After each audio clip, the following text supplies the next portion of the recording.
Study abroad career opens with the offer of Dream School. You set foot on the land across the ocean for the first time. At this time, Australia in your eyes is beautiful, elegant and prosperous, and the campus in your eyes is energetic, passionate and colorful. But that all changes with a phone call. You fall into the abyss. The world turns gray, pain, helplessness, and guilt sweep over you. This is telecommunication fraud. Hello everyone, I'm host Lin Tao. Welcome to a course that puts you into the abyss. In recent years, telecommunication fraud cases, specifically targeting international students, have been occurring frequently, which has attracted a great deal of attention from society, based on the fact that international students have a certain amount of money in hand, but are isolated in a foreign country. Telecommunication fraudsters see them as ideal criminal targets. Unfortunately, there are still many international students who believe that telecommunication fraud is a small probability event far away from them, and that, as so long as they aren't greedy for petty gains, they won't give criminals an opportunity to take advantage of it. Obviously, their thinking is too simple. Today, let's go into the telecommunication fraud to understand the underlying logic of telecommunication fraud and its forms, so as to do a good job of prevention. According to the report, fraudsters are increasingly using a variety of shocking tactics to threaten and intimidate international students living in Australia in order to steal their money. Since the beginning of the year, authorities have received 1,244 reports, resulting in losses totaling $8.7 million. In response, the National Fraud Centre is sharing intelligence with the Australian police and working with universities, particularly in Victoria, New South Wales, and the Act, with a view to protecting the lives and property of international students. This is a warning issued on September 21, 2023 by the Australia National Anti-Scam Centre. That's not an alarmist statement, but a fact of life that's happening all around us. To further confirm this, let's interview two international students who have experienced this and learn about telecommunication fraud from their mouths. Hi, Aurora and Crystal. I know you have experienced telecommunication fraud. So, I hope you can share your experiences with everyone. Okay, Lin Tao. I never thought something like this could happen to me. I can't believe it until now. It was a fearful experience. Fraudsters pretending to be from the phone company called me and told me that my phone number and identity were being used for fraud. When I told them I was not involved, they transferred the call to another scammer posing as a Chinese police officer. The called ID number I saw during the transfer appeared to be an official police phone number as they were using phone spoofing techniques.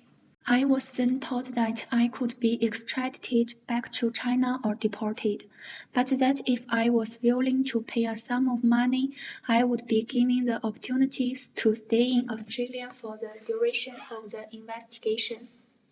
In fact, they were all the work of fraudsters. Okay, thank you very much for sharing. Crystal, can you tell us about your experience? Okay. At that time, I was all set to go back to my home country happily for Chinese New Year. But I didn't expect something like this to happen at the airport. Fraudsters posing as airlines sent me a text message saying that my flight's plane had broken down and asked me to call them for a flight replacement and claims matters, out of my urgency to return to my home country. I didn't think twice and called back. At first, the phone was not being able to get through. But the more I could not get through, the more anxious I was. Then the phone finally got through. I followed their instructions to download a number of strange software, clicked on a number of strange links. After a series of very complex operations, the money in my credit card is gone. In fact, during the whole process, it's not that I didn't question it. It's just that every action of the fraudsters was one step faster than my thinking, which directly confused me and I obeyed as if I was possessed. Okay, thank you very much. I'm so sorry for your tragic experiences.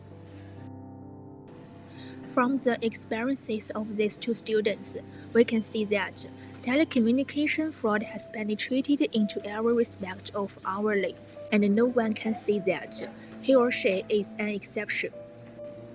What's even more frightening is that these fraud means have been very clever and convincing. This because fraudsters are particularly good at exploiting people's psychological weaknesses, either fear, anxiety, or greed. Coupled with the fact that the current telecommunication frauds are already games and high-tech, it has become too easy to obtain information, forge documents, and impersonate others.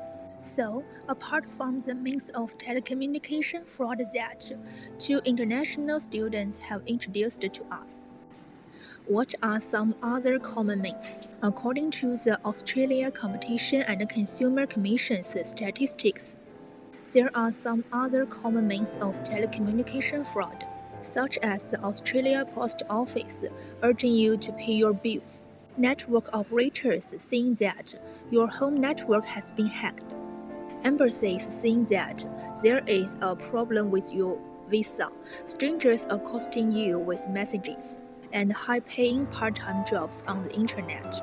The telecommunication fraud already exists, and the prevention is urgent. After recognizing the various frauds, we also need to consider what precautions we can take when fraud actually occurs. I think the Black Book of Fraud Prevention tells us exactly what to do. You must stop. Think and protect. Before taking action, stop means if in doubt.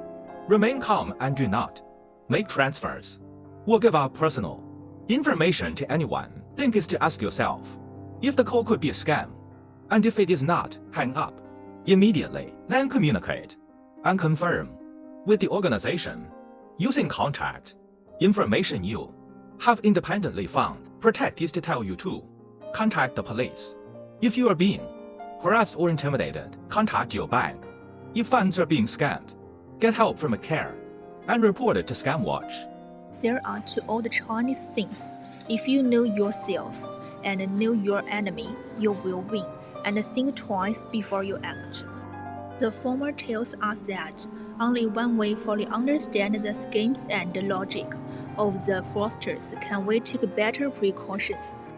The latter requires us to stop, think, and check before taking any action in order to make a relatively correct choice. So, please be careful, because you may be the next person to fall into a trap of telecommunication fraud. Thank you for listening. Bye.